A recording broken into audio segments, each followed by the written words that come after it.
মাত্র 3 দিনেই শেষ দুর্গাপুজো। অষ্টমীর অঞ্জলি কি রাতে, নবমী দশমী কি একদিনে? এবার পুজো সত্যি একটু অন্যরকম। নির্ঘণ্ট না জানলে বড় ভুল হয়ে যাবে।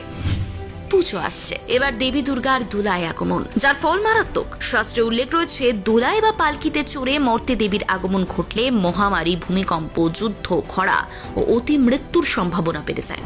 বিভিন্ন রকম অশান্তি, বিশৃঙ্খলা, অশুভের আশঙ্কা থাকে। অন্যদিকে দেবীর ঘটকে গমন, শাস্ত্র অনুযায়ী, যার ফল সামাজিক, রাজনৈতিক ও সামরিক অস্থিরতা বাড়তে পারে মর্তলোক মানে পৃথিবীতে। কিন্তু এই সব কিছুকে মেনে নিয়েও বা আশার আনন্দ উদযাপনে যখন বাঙালি ব্যস্ত, তখন সেই আনন্দ করার দিন বা সময় খানিকটা কমে গেলে দুঃখ হয় বইকি। যেমন 5 দিন না, ষষ্ঠী থেকে দশমী সবটা শেষ এবার মাত্র 4 দিনে। একটু বানিয়ে বলছি না। ষষ্ঠী 9 অক্টোবর বুধবার, সপ্তমী 10ই অক্টোবর বৃহস্পতিবার, অষ্টমী 11ই অক্টোবর শুক্রবার, আর নবমী দশমীতেই তো টুইস্ট, 12ই অক্টোবর শনিবার, একই দিনে নবমী আর দশমী। আর তাই প্রাণের পুজো কখনো কবে পালিত হবে তা জানার জন্য ক্যালেন্ডারে চোখ রেখেও বিশেষ খুশি হতে পারছেন না আপামর বাঙালি।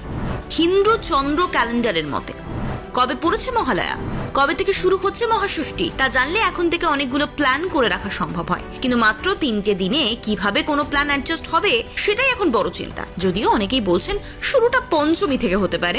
এবার দুর্গা পঞ্চমী পড়েছে 8ই অক্টোবর শনিবার, থাকবে সকাল 11টা 16 মিনিট পর্যন্ত। আর অবাক করার বিষয় হলো, এবার সন্ধি পুজো পড়েছে সকালের দিকে। তিথি অনুযায়ী সকাল 11টা 42 মিনিট থেকে বেলা 12টা 50 মিনিটের মধ্যে সারতে হবে সন্ধি পুজো। পাশাপাশি একই দিনে নবমী দশমী, যা অনেকেই যেন মানতে পারছেন না।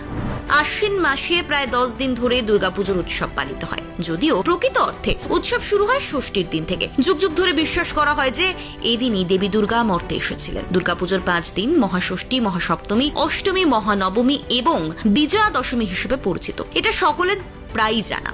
সেই মতো 5 দিনের জন্য খাওয়া দাওয়া থেকে শুরু করে এক এক দিন এক এক রকম পোশাক, আউটিং, প্যান্ডেল হপিং এর আলাদা আলাদা প্ল্যান করা হয়। যে ছবিটা এবার হয়তো খানিকটা বদলাবে।